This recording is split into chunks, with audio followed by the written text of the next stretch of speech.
Hey guys, welcome to the Freezerworks 2019 Learning Series, your visual guide to our sample management software. Today we begin our look at reporting in Freezerworks. I don't think I need to tell you how essential reports are on a daily basis. With Freezerworks, you can create reports that display whatever information and branding that you require, much like a samples entry form. The basics of configuring a report can be a bit complicated, so if you need more assistance after this video, be sure to check out our user's guide.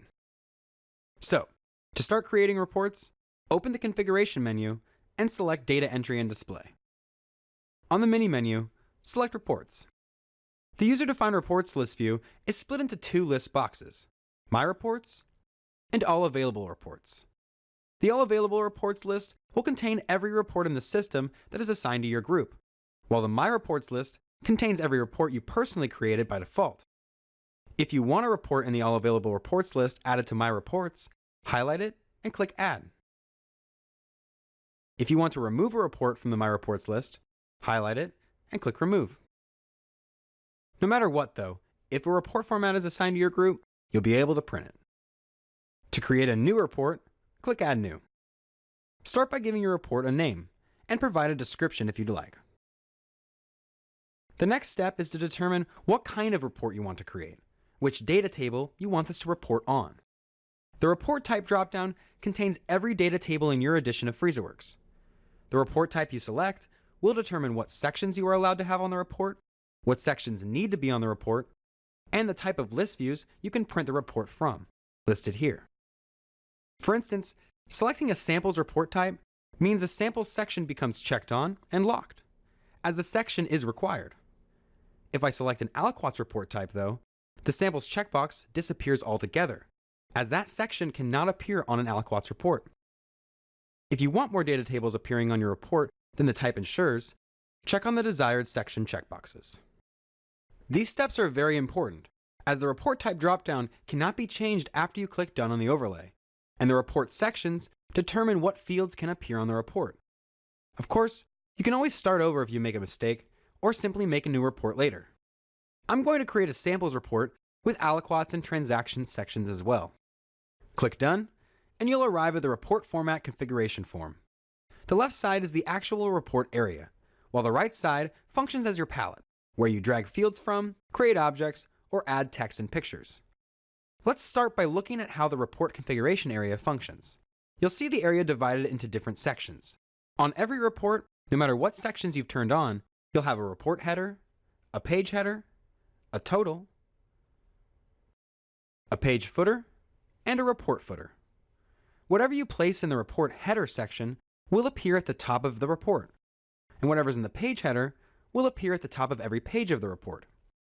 The footers function in the opposite way. Report footer is at the very end of the report, and the page footer appears at the end of every page. The total section is where you can place summary data fields like counts, as this section appears after all of the inventory data. Speaking of, let's discuss those inventory-related sections we checked on at the beginning. For every box you check on at the start, a corresponding header, body, and footer section will appear in the configuration area. Each section will display every record in the respective table that is related to what you want reported. The records themselves will appear in the body sections. These are the ones not followed by the words header or footer. The headers and footers will appear before and after each record in their section appears. For this reason, how you add fields to the report will be important later.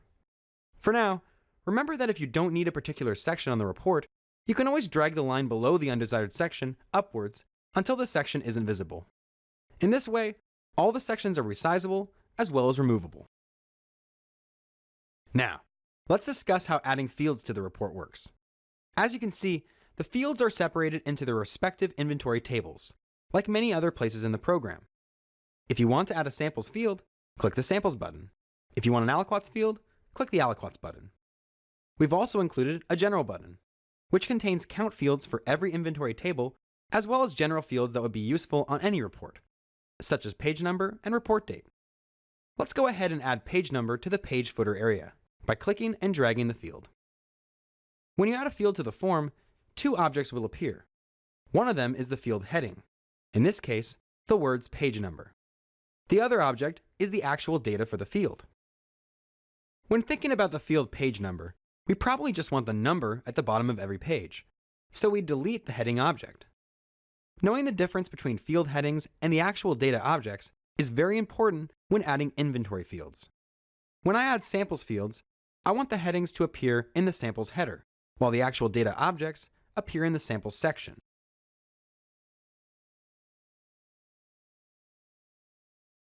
This is simple enough, but if you start adding aliquots fields to a samples report, you don't necessarily want the aliquots field headings in the aliquots header. The aliquots header will appear every time the report lists an aliquot, which can be numerous when printing a report for samples. To limit the length of your report, you'll want to place most child field headings in their parent section. So, I'll place my aliquot field headings in the main samples section, below any samples fields. To keep yourself from making a mistake, you may wish to just shrink the child headers. For my transaction fields, I'll keep both the heading and data objects in the transaction body section, as I don't expect too many, and they'll appear right after their aliquots.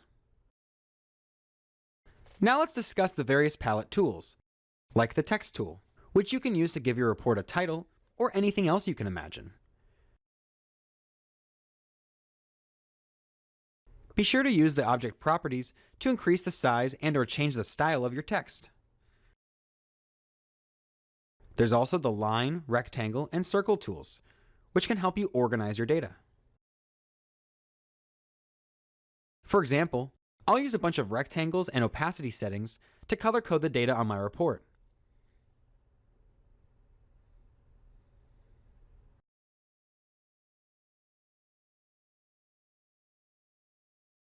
So then I can quickly differentiate between sample, aliquot, and transaction data.